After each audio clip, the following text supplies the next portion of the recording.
It was 1778 when the last Prince Bishop of Trier introduced Riesling, or put out a law, or made out a decision that only Riesling has to be planted in the Mosel, So we celebrate more than 200 years of Riesling tradition in our area.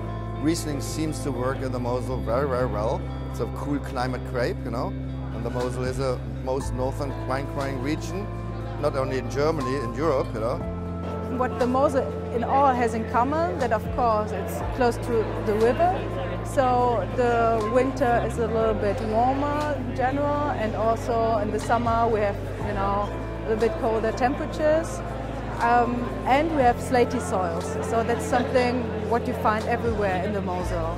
Kremstal is a region which is benefit for Riesling about terroir and soils, and I think a really big influence is the microclimate.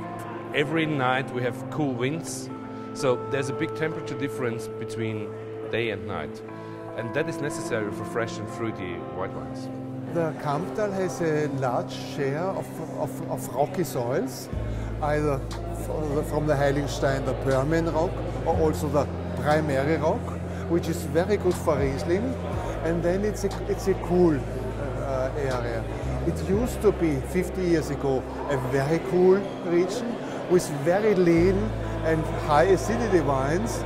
Today, because of climatic warming, it's a moderately cool region. I think the typical is that the wines are very crispy and clean, and to feel the saltiness and the freshness of the soil that's coming from. Western Australia is quite a flat place, so what little elevation you can get really helps with some winds that come in off the Southern Ocean, and that cold body of water really blows those nice cool winds in on those warm days, chills everything down, and you just get this really cold freshness at the end of the day. And I think that, all that heat disappears, and then our nights get really quite cold. So that's a pretty key part of making good Rieslings, especially in a region like Frankland River. We have all kinds of different soils on a very, very small scale, so the soil changes constantly. They say, die Nahe ist das Probierstübchen Deutschlands. It's translated that the Nahe is the tasting room of Germany, because you can find everything there. Rheinhessen is the biggest wine growing area in Germany, and for sure we have a few thousand hectares of Riesling. We have very different soil characteristics in this big region, so therefore you could find some different styles, from the dry to the noble sweet ones, but focused on the dry and this on different soils.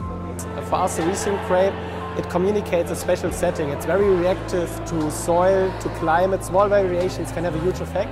And in our location where we grow our wines, we have a very special kind of combination out of these microfactors, which enhance us to create wines that we believe in as a very special interpretation of our soils. Pfalz is special because it's one of the warmest areas of Germany for Riesling growing. It's north of Alsace and south of Rheinhessen at the River Rhine, so it's cool enough to have that elegance and acidity, and it's warm enough to have a good structure. We have a super long tradition. It's more than 1,000 years of winemaking in that region, and since 450 years roundabout, Riesling became a very important grape. We have a very steep section of slopes which are dominated by a very, very pure slate soil, and then we have flatter parts where there's a bit more quartz and loam. So we have very elegant and pure and lean styles of Rieslings, very deep wines, and we also have a little bit more opulent ones. So there's, even being one of the smaller regions in Germany, a super high diversity, and that just brings a very, unique touch to it.